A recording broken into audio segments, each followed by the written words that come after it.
Là, on sort à la voile de Spanish Point. Alors toute la blague ici, c'est zigzaguer entre les cailles. C'est pour ça qu'on part assez tôt le matin pour avoir le soleil dans le dos et mieux les voir. On en voit une là sur la gauche et devant moi il y en a une un peu sur la droite. Je vais passer entre les deux.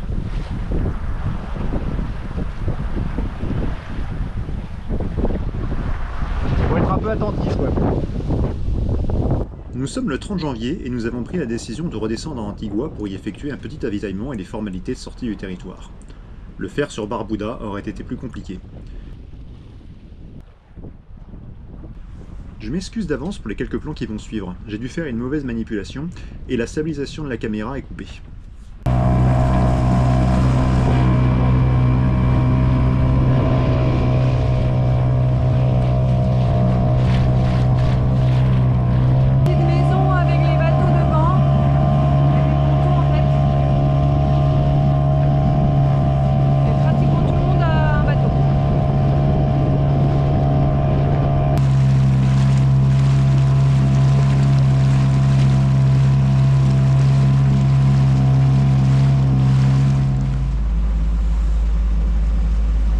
Départ de nuit aujourd'hui, si on verra grand chose, par pleine lune quand même. Bon, comme vous ne voyez pas derrière, on est en train de quitter Joli Harbour. C'est levé à 4 h du mat. L'idée est d'atteindre Saint-Eustache ce soir, on a 60 000 donc il fallait se lever tôt.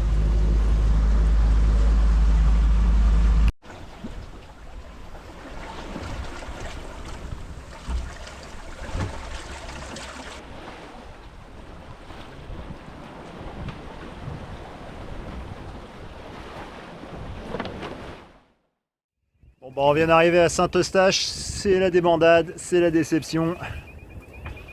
Le mouillage est atroce. La houle rentre en plein dedans. C'est infernal. Il y a une alarme juste à côté là, c'est... Bon, on va passer la nuit là, mais si ça se calme pas d'ici demain, je pense pas qu'on fera notre entrée. Bon, on verra demain.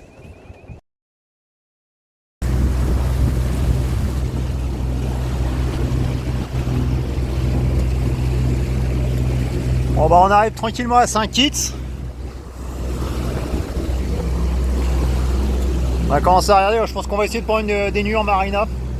Il y a une marina là-bas, ça m'a l'air protégé parce que ouais, ça pue un peu pour les 2 prochains jours au niveau de la houle. Et donc, nous jouons les parfaits touristes, le temps que les vagues se calment. Et c'est parti, on est arrivé sur Saint-Kitts. Et là aujourd'hui on va monter le mont Liamuiga. J'arrive jamais bien à me rappeler du nom, il a fallu que je le vérifie encore.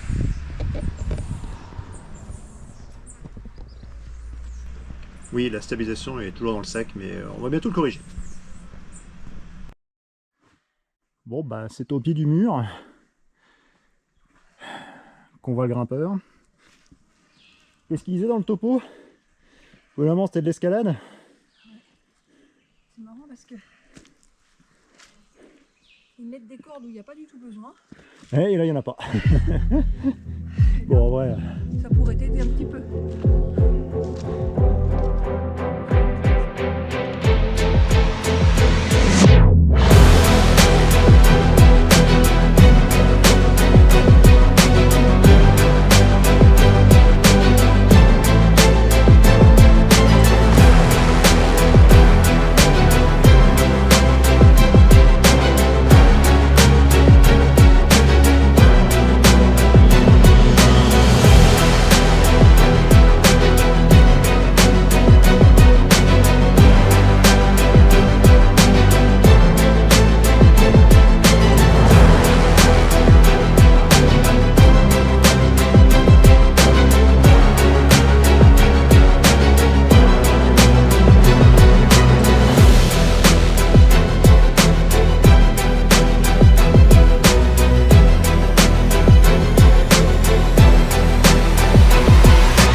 Bon, voilà, on a traversé la pointe de l'île pour venir à Sheaton Bay.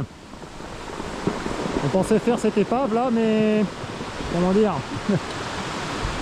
voilà, c'est un peu trop de houle.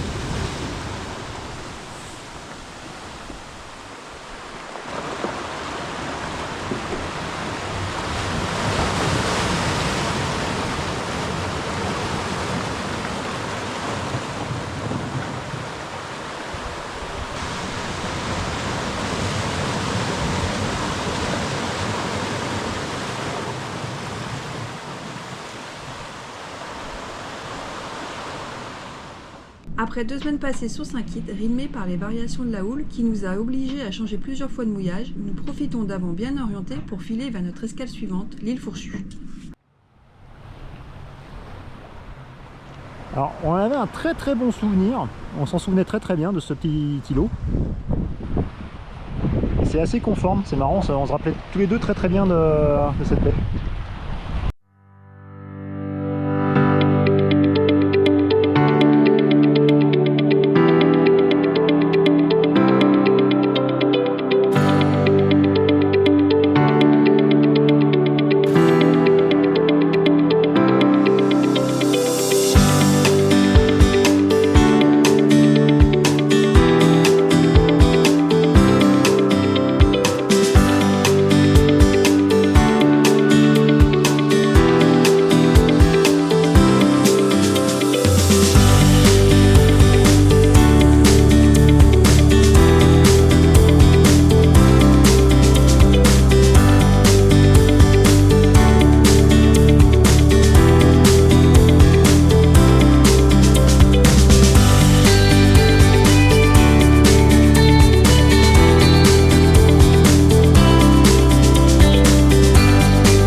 Bon bah voilà, 10 ans après, on est de retour. Il y a 10 ans, normalement, on avait pris une photo juste là où va Audrey. La boucle est bouclée.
Aujourd'hui on navigue sur 2 coques. Par à Tintamarre avec le Catman, le bateau des copains.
Ça, je l'amène au plus loin. Au moins si une vague qui porte le dos. C'est vrai qu'on voit que c'est plus ouvert.